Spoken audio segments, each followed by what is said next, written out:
He disappeared on his way home, just 3 blocks from his apartment building. 2 days later, I received a letter in his name. It had been sent before his disappearance, with the exact description of what I would find in his apartment, including himself. My name is Laura Vincent, and I'm a journalist for an independent digital publication in Chicago. I write about disappearances. Strange ones that don't fit the statistics. The ones police close after 2 weeks, but families never do. It all began with the disappearance of Trevor Mills, 29 years old, municipal archive employee, completely unremarkable. He vanished on October 18 while walking home from work. A camera at the pharmacy caught him turning onto Turner Street. The next camera, 400 meters away, showed an empty sidewalk. No Trevor, no passers-by. Not a single anomaly. He simply disappeared. The autumn wind whipped around my face as I stood at the corner of Turner Street 2 days after Trevor's disappearance, notepad in hand. The police had already started relegating his case to the back burner, another young man who probably just wanted to start fresh somewhere else. But something didn't add up. His bank accounts hadn't been touched. His passport was still in his apartment. His elderly mother in Minnesota had called the police in tears, insisting her son would never leave without telling her. I'd been following similar cases for months, people who vanished without a trace, often dismissed by authorities as runaways or individuals seeking to disappear voluntarily. But I'd started noticing patterns. Connections. The statistical anomalies that made my journalist's instinct kick into overdrive. When I returned to my apartment that evening, a letter was waiting for me. A plain envelope with typewritten text. Sender, Trevor Mills. The postmark date, October 16. 2 days before his disappearance. Inside was a short letter. Laura, you won't believe it. Everything will happen exactly as you've always feared. Come to my home. Just don't touch the mirrors. I stared at the paper, a chill running down my spine.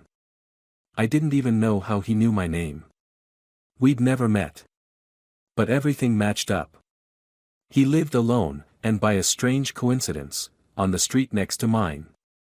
I took my recorder and camera and went there immediately, watching the streetlights cast long shadows as dusk settled over the neighborhood. His building was one of those pre-war structures with ornate doorways and creaking wooden floors. Apartment 3B. I knocked, though I wasn't expecting an answer. When I tried the handle, the door was unlocked. The apartment was impeccably clean. No signs of struggle or forced entry. But in the kitchen, a kettle stood, still warm to the touch. And one strange object, an old cassette player with a tape labeled by hand, only if you're alone. I hesitated, my finger hovering over the play button. The apartment was silent except for the faint hum of the refrigerator and the occasional car passing on the street below. Through the windows, the city lights blinked like distant stars. I pressed play. Laura. The voice was trembling but recognizably male. If you're hearing this, it means everything has gone full circle. Don't approach the mirrors. They're not reflections. They're duplicates. They remember. And then they replace you. I immediately felt a chill. There were mirrors throughout all the rooms. Not decorative pieces, massive ones, as if someone had deliberately placed them in the corners. I began examining the apartment more carefully, my recorder running. The living room was sparse, a couch, a coffee table with a half-empty mug, a bookshelf filled with volumes on quantum physics, philosophy of consciousness, and strangely, several books on mirror symbolism across cultures.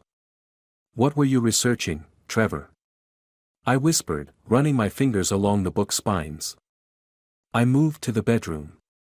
A neatly made bed. A desk with a closed laptop. Another mirror, this one covering almost the entire wall.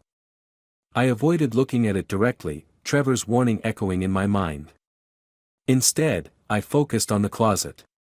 When I opened it, everything seemed normal at first, clothes hanging neatly, shoes arranged on the floor. But something caught my eye. The back wall didn't look quite right. I pushed aside the hanging clothes and discovered something strange. A rectangular opening had been cut into the back wall of the closet, leading to a narrow technical passage. It was dusty but had been used recently. Footprints, one person. At the end was another small nook. On the wall was scratched, "Not me here." But I was here. My heart was pounding. I took photos, documenting everything. The passage must have led to some kind of maintenance area between apartments or building walls. But why would Trevor cut an opening into it? What was he hiding from? At that moment, my phone died. Even though it had been almost fully charged before I left. Cursing under my breath, I returned to the corridor. And for the first time, I really noticed the mirror in the entryway. My reflection wasn't standing quite right. I raised my hand, it delayed for a fraction of a second. Then, synchronized. I froze. A handprint appeared on the mirror's surface. From the inside. As if someone had pressed their palm against the glass from the other side, exactly the same way I had. I bolted from the apartment, my heart hammering against my ribs. Once safely back at my place, I immediately sent the materials to my colleague, Martin.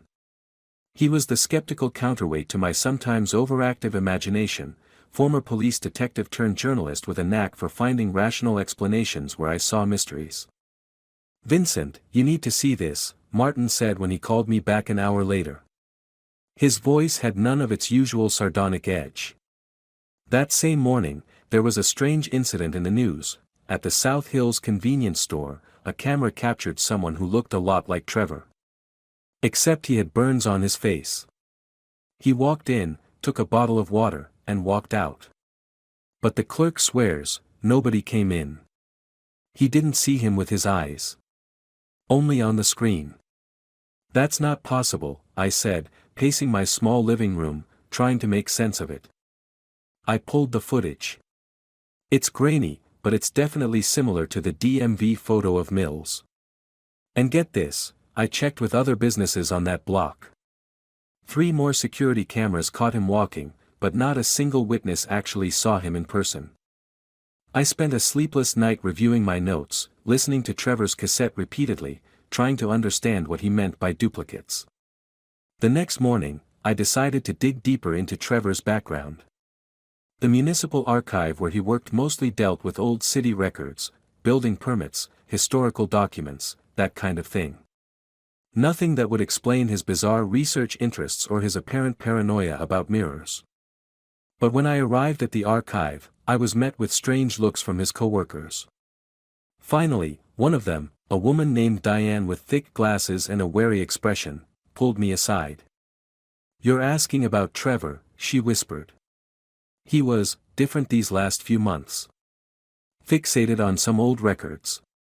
He kept talking about pattern anomalies in missing persons cases dating back to the 1920s. "What kind of anomalies?" I asked, my interest piqued. "People who disappeared and then were seen again, but weren't quite right. Family members saying they looked the same but behaved differently. He called them the returned." I felt that familiar chill again. Did he leave any of this research behind? Diane hesitated. "He cleared out his desk the day before he disappeared. But..."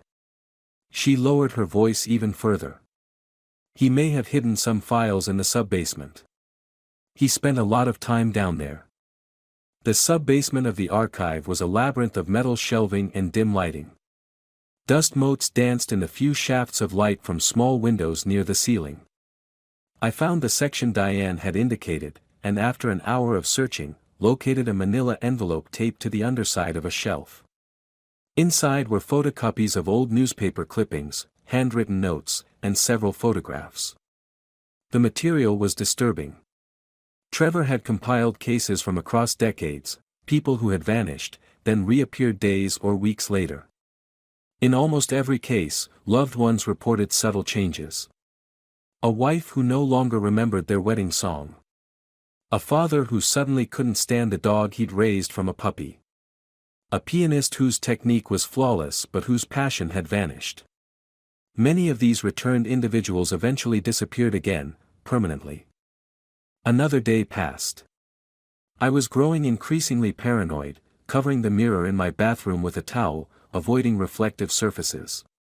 Then another letter arrived. From the same address. This time, a photo. A selfie taken in a bathroom. I'm standing in front of a mirror. Only in the reflection, not my face. Similar, but alien. An empty gaze. No expression. Without me. I called Martin immediately. I need everything you can find on Trevor Mills. Medical records, family history, everything. Already on it, he replied. But there's something else. I tracked down his therapist through his insurance records. Doctor-patient confidentiality applies, but she seemed genuinely worried when I mentioned his name. Said something about dissociative episodes and identity perception disorder. She asked if we'd found his journal. What journal? Apparently, he kept a detailed record of his experiences. She thought it might help us understand what happened to him. I went back to Trevor's apartment that night, this time with Martin. The police had finally sealed it off as a crime scene, but Martin still had friends on the force who looked the other way. We searched methodically, checking every drawer, looking behind every picture frame.